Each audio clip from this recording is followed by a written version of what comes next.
Hey guys, today I'm going to talk to you about the sexual connection. The connection and relationship between two sexual partners. What is sexual intimacy? What makes sex exciting? What makes us nervous about it? How does it become boring, and how do we get the passion and the heat back when it's gone? What is sexual intimacy? People generally want to feel the closeness and connectedness associated with a sexual romantic relationship. That boost that's more than just the family love or a friendship love, but a real personal, deeper love. In a sexual relationship, you're not just sharing your body, you're also putting yourself out there, being emotionally naked, embracing and exposing yourself with your partner. Sex is a unique situation where people actually want to be vulnerable and exposed. People actually want to be with somebody that they can open themselves up to emotionally and physically and give themselves over completely, while at the same time embracing their partner's vulnerability and weaknesses. This sense of putting yourself out there in such a raw way can be very scary. Like with love and sex, truly opening yourself up and letting somebody in to your true self is not easy. Yet people want that. People want that deeper connection, that intimate, connected relationship. You have to be strong and willing to embrace your own vulnerability as well as somebody else's. This is what makes love scary. This is what makes giving yourself over emotionally in a relationship, letting somebody in your emotions and your heart, it makes it a risk that this person can hurt you because you're letting them in. Now, sexually is the same thing. When you have an intimate relationship with a friend and you let them in and you expose who you are, your weaknesses, your emotions, your human essence at the core, your character, this friend can also crush you and hurt you. But a sexual, intimate, loving relationship is different because physical aspects are involved. And of course, it's not black and white like that and so simple. Along with giving yourself over physically and exploring each other sexually and growing together and embracing each other's bodies and emotions and beings, you're a lot more vulnerable and connected, and it's a lot different than any other loving, intimate relationship that you would ever have with a friend or a family member.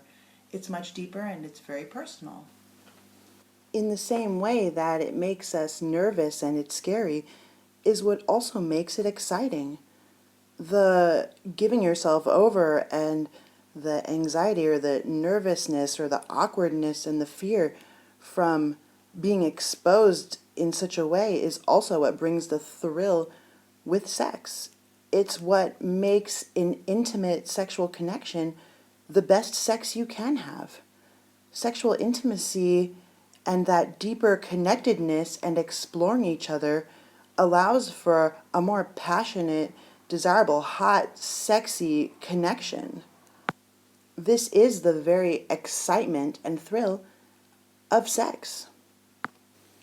Without this being vulnerable and exposed, sex gets boring. What happens in long relationships when you lose that sense of nervousness, when you're too comfortable?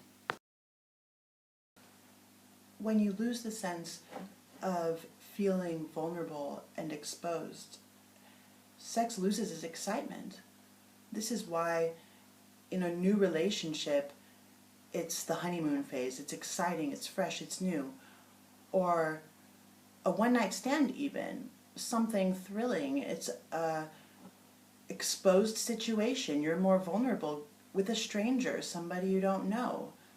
People do threesomes, swingers clubs, try different sexual things, sex toys, watch pornos, fetishes, whatever it is, things to enhance the feeling of being vulnerable and exposing yourself by trying something new.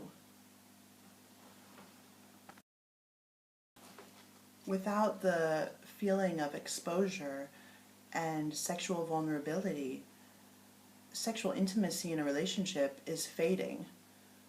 Couples in longer relationships oftentimes fall into a routine where sex becomes very predictable and they've done most everything together and they don't try more things, they don't explore further, and sex becomes quite boring. Yes, they're getting off on each other, they're both having orgasms, but there is something missing, and one or both of them miss the newness, miss the passion and the heat.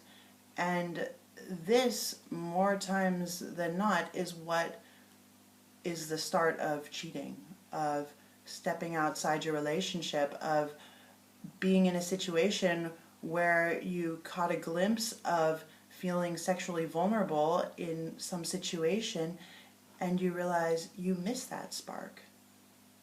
Keeping the passion and sexual intimacy alive takes work. It's not something that comes naturally. Couples may not realize this, but there's always a way to bring back the vulnerability, to put yourself and your partner in situations where they can feel exposed, that's unpredictable, where sex is exciting. As a relationship and intimacy specialist, I offer online coaching for individuals or couples to help them discover, enhance, repair, explore, restore their sexual intimacy or connection. I help them spice up their sex life, figure out ways for them to be vulnerable and exposed again. What is it that they can do with each other to get that sexual excitement back, that nervousness, that newness, that honeymoon phase, to keep the sex happening, exciting, and hot? You can sign up with my courses, message me, and follow me. Email intimacyspecialist@gmail.com or follow me on YouTube at Intimacy Specialist or Facebook /For Satisfaction. See you soon.